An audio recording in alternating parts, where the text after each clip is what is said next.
What it do, YouTube? It's your boy, ItsKheals, and man, oh man, the Todoroki family saga. We just got a little bit more information about what happened.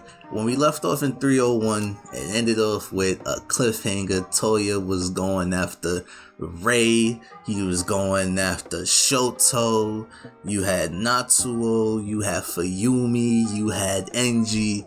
It was hitting the fan, but they skipped that part. We got the information what happened after, which is kind of really what we saw in like the anime and early on in the manga of Shoto's early backstory from the UA tournament. Was Enji pretty much banned everybody from seeing Shoto, and what we get after that is pretty much Rei and Enji. They're talking about Toya. He's pretty much saying, look, I'm busy, which we kind of knew was kind of a lie. He was kind of shirking his responsibilities as a dad. He didn't want to deal with it. He ran away from the situation, and instead of facing pretty much the product of his own greed, he threw all of it on Rei. And in the panels you could see Rei is every bit of the emotion that we saw early in the manga chapters in the anime, of just how beaten down and worn out she was mentally. We're seeing the cracks of it there. Like, he's pretty much telling her like, yo, take care of Toya, he is your responsibility. And he wants you to acknowledge him, and all he could say is, I can offer nothing to him but the word of a hero. And a little crack, you see the cracks that's going on in Rei's mind mentally. She like gave him the eye, and she was like, hero? Really? You want to talk about a hero? You're running away. And you see it in his face. Like, it's a dark outline, but you see his face. He's like, because he knew Rei was right. He knew Rei was right, and he was running away. He knew all of that. But he was so invested into Shoto, into his own ideals, and pushing those on his kids. Finally having the kid that has the perfect blend of the quirks of him and Rei that he's been looking for all these years. He was far gone. Like, not even really far gone, because later on in the chapter we see that after what happens with Toya in the end. I'm getting to it was Toya essentially dying that pushed him further and essentially clenched his hands deeper into training Shoto. Like, that was the straw that broke the camel's back for him. But you saw the cracks, and you saw it slowly start to build up as the years went on. And we get like a 5-year time skip or whatnot, and I think Toya, like, Natsuo, Fuyumi, they asked Toya to come out, hang out with them. We see Shoto being drugged by the hand by Enji. Shoto wants to play with his family. Enji's having none of that. We've seen that scene before already. What we didn't see was Toya's reaction. And you see his glare, like the glare in his eyes when Enji's literally telling Shoto, you can't hang with your family, we have training. That's not the eyes of somebody that wants to hang with his brother. Toya had the eyes of a person who wanted to be Shoto, because that's everything that's Toya ever wanted. He's always wanted to train with Enji. He wants to be a hero. He wants the acknowledgement. And now we're getting Shoto, who doesn't want any of that. But unfortunately, he was born with the perfect quirk that Enji wanted his kids to have. Literally, like, we're seeing a reversal of roles between two brothers who wanted what the other had. Literally wanted what the other had. Toya wanted all of this.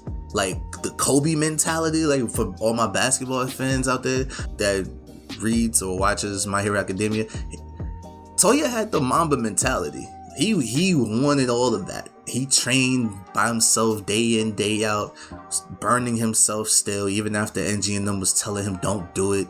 He wanted that. Shoto did not. He just wanted to be with his family. All that. Even as a baby, as a kid, like he wanted all of that. Oh man. And it's crazy because again, this isn't really nothing new that they're showing us. Like I remember Natsuo pretty much telling Enji, like, yo, you had my older brother coming to me crying about this. Like, he would come to, like, that moment where we was talking about how what made us all think that Toya and Natsuo was really close and whatnot, and then we find out, like, Dabi was like, I didn't care. And now we get another moment, like, kind of similar to what the moment of the flashback where Natsuo was telling Enji that Toya used to come to him and cry. We get the real version of what actually was going on, and it was Toya literally complaining and breaking down that Enji was literally abandoning them. And yeah, you could say that he's pretty much talking about the family as a whole, but I looked at it as when he means his sons and his daughter, he's including them so that they would listen, or at least Natsuo would listen, but he's projecting himself as the whole. And even Natsuo was like, yo, can't you complain to somebody else? Go complain to Fuyumi or something like that. And he's like, yo, the girls don't understand. Only the guys do, because we're the men.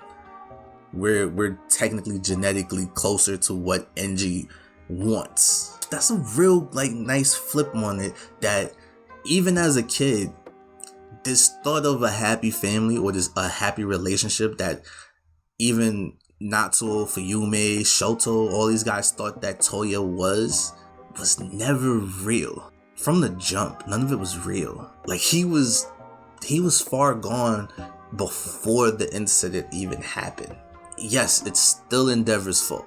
It's still Enji's fault for all of this. But in terms of Toya's mind state himself, yes, it was Enji who pushed that on. But the image that everybody had of Toya was false from the very beginning. And it looks like the only person that honestly understood that was really Endeavor / Enji. It was really Enji who saw that, and he tried to push it away, and Rei herself just didn't know how to communicate to Toya. Like, Toya was not a mama's boy. He was a straight, I'm my dad's son. Literally, like, I am my dad's son. His ties to his mom, no respect. And we see that then during the 5-year time skip where he's going to the mountains to train, and she's trying to stop him. She tries one more time to try to get him to stop hurting himself, trying to get him to not be a hero, to find something else in life, and he lashes out, like, just full on no respect. And literally, like, everything that we kind of knew about her family and the quirk marriage, the arranged marriage between her and Enji, he lashes out. He goes off the deep end. And he's just like, yo, what do you know? You're weak. Your family was poor. Your family was poor, and they sold you off to Enji, to dad. You don't know what you're talking about at all. So don't talk to me about this. You play no parts. He was like, actually no, it wasn't that he said you play no parts. It was like, you are just as big of a reason for this than he is. Because had you not been arranged, and had your family not been poor, had you not been sold off, I wouldn't be here. I wouldn't be here burning myself to fulfill an ambition of a man that abandoned me, whether it was for my safety or whatever. He doesn't recognize me as someone capable. You're a part of that too. Just for the fact that you gave birth to me. Toya went off. Like, he went off. And it was like, yo, you see, again, like, the image that everybody had of Toya. The wear and tear on Rei's mental health. Natsuo. Fuyumi even just like, yo, calm down. Like, she's even was trying to be the good sister and keep everybody in place at like 12. At like 12 years old, she was even still trying to do that at a young age. It's, man, shoot. Like, the realism and mixed in with the manga itself has just been incredible. And then we get where he reaches puberty, and as his body started to change, he wasn't born with straight blue fire. He got that his fire changed as he hit puberty. It was traditionally red. So in all intents and purposes, you could kind of say that his flames matured around the time he hit puberty. That's how I'm gonna take it, at least, because you know, when colors change and stuff like that, that usually in anime, that kind of usually coincides with maturity or a new phase in life and stuff like that. That's kind of what happened there. And even as that happened and he got stronger, the one thing he wanted to do was, I want to show my dad.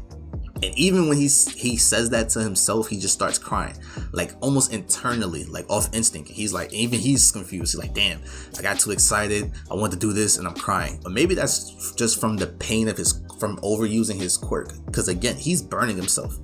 His body is not suited for flames. It's suited for ice, but that's not his quirk. So it's literally a tug of war between his body's health, his mental health, and his quirk. And even with the maturity of his flames, when they go from red to blue, he comes back again. And again, he's literally fighting for attention from Enji with Shoto. And she's trying to tell Enji, like, yo, look, I did something pretty good. I want you to see it. Shoto's got competition. He's literally competing with his younger brother. He's like, he has competition. I'm not as strong as All Might, but I'm getting there. I just want you to see what I'm doing right now. And Enji's still pissed. Like, he literally barges into the room with Shoto and Rei, and he's literally berating Rei for not watching Toya.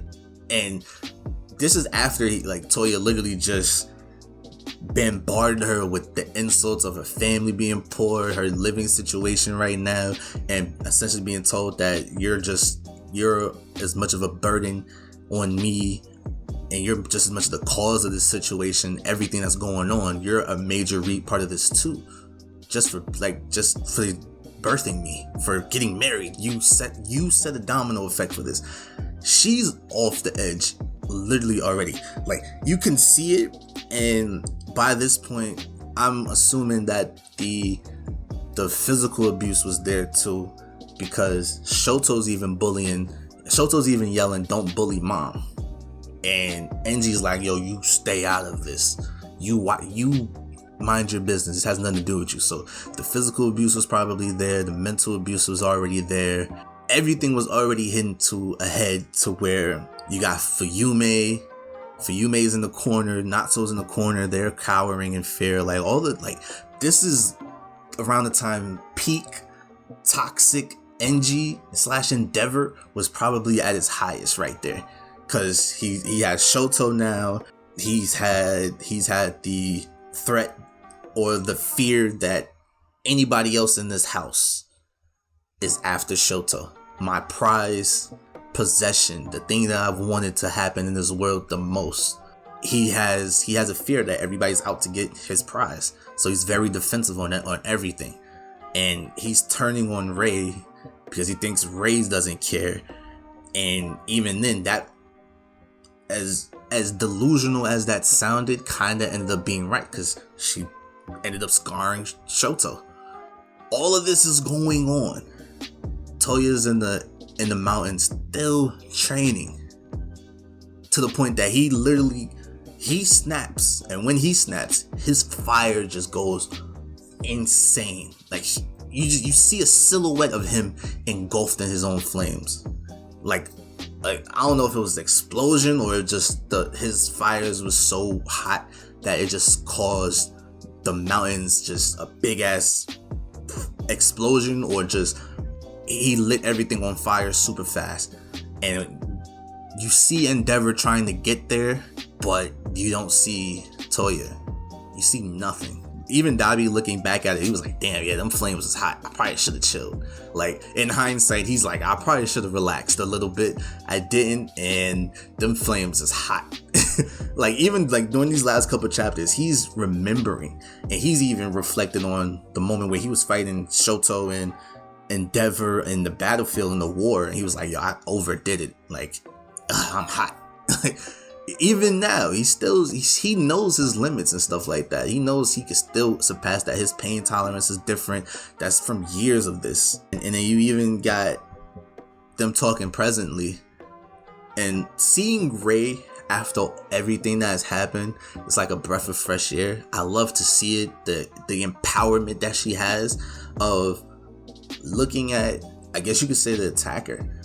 Like, this is kind of triggering. This is real deep, but she's literally looking at her aggressor, the attacker, the person that caused all of this anguish in her family, her mental health, physical health, everything. And she's bold, she's empowered, she's standing her ground and making sure that he understands that just because this happened doesn't mean you can go cower in fear. We all played the part, because I played the part just for even allowing the marriages, the birthing, all of this stuff. Even though that's not really her fault, she still takes accountability for that. And her reasoning for that, she explains with Shoto, the one person that she actually did physical harm to. And the fact that she even lamented that seeing all of her kids, not just Shoto, just seeing all of her kids in general, she started to see Enji in all of them. So we don't even know if, had that had been Shoto that entered that room, had that same incident would have occurred. That probably would have, but it probably was heightened higher because it was Shoto. And we saw the moment, like, even like she clarifies in the phone call before she hangs up, and Shoto opens the door and she attacks him with the water and stuff like that. It was specifically Shoto. So it could have just been that one moment at that one time. Anybody else probably wouldn't have happened. I think it could have, because a person's mental state is as fragile as anything. It really is. Like, people don't want to talk about it, but we as people, our mental state is as fragile as a twig. Honestly, it takes a lot to work on that. So who knows had it been Natsuo, if Natsuo came in, would have been him. God forbid if Fuyumi walked in, would have been her. But dominoes fell the way it fell. Shoto was the one, and she takes responsibility, and she even says, like, yo, I'm here now and I'm able to stand tall and talk to you how I'm talking to you because Shoto came to speak to me and he called me mom. After everything that has happened, I've scarred him. There's a physical scar for life. I have to look at that. That's from me. That's my mistake. And he still forgave me, and he still calls me mom, and he still comes to talk to me. He sends me letters. He does this. He does all of that. He's made friends. He is the savior of the Todorokis. He is the hero. Remember, she called him out. She called Enji out on being a hero years prior. Early in the chapter, she makes a bold, not bold claim, but she makes it a point to say that Shoto is the hero of the Todorokis. And remember, a couple chapters ago, Shoto was saying he's the one that has to fight Dabi. He was like, he knew off rip, Dad's not gonna do it, I'm have to do it. But talking to his family, talking to his mom, he came in with a whole new idea, or a renewed inspiration to not only get Dabi, but to help Endeavor too. So all in all, man, I liked the chapter. It was powerful. It was powerful. Like, not even just the flashback, but just the ending itself. It's real, man. Like, I loved it. I loved all of it. Just seeing Rei empowered, seeing her just being confident. It was great to see that, man. It was really great to see. I was wondering how he was gonna do that, and I'm satisfied with it, man. I am. So And then we even see Hawks and Best Genius at the end, because Endeavor's crying. He's literally crying. This dude is broken. Like, I don't know if it was the cry of just to get it out of his system, or just the cry of a man that just knew that finally has just admitted and needed to let go of all that emotion. But he broke down, and Hawks is there. Remember, Hawks loves Endeavor. Like, Hawks is one of the guys that literally always was a fan of Endeavor. Didn't know the backstory, but he's there. I don't know what else to say, man. If you guys enjoyed the video, leave a like, comment what you think of the chapter, what would you rate it, and subscribe, man. This was a very good chapter to me. Gosh, man. Horikoshi is hitting on all cylinders right now. But hey, it's been your boy Kills. To the next video. See you guys later. Peace.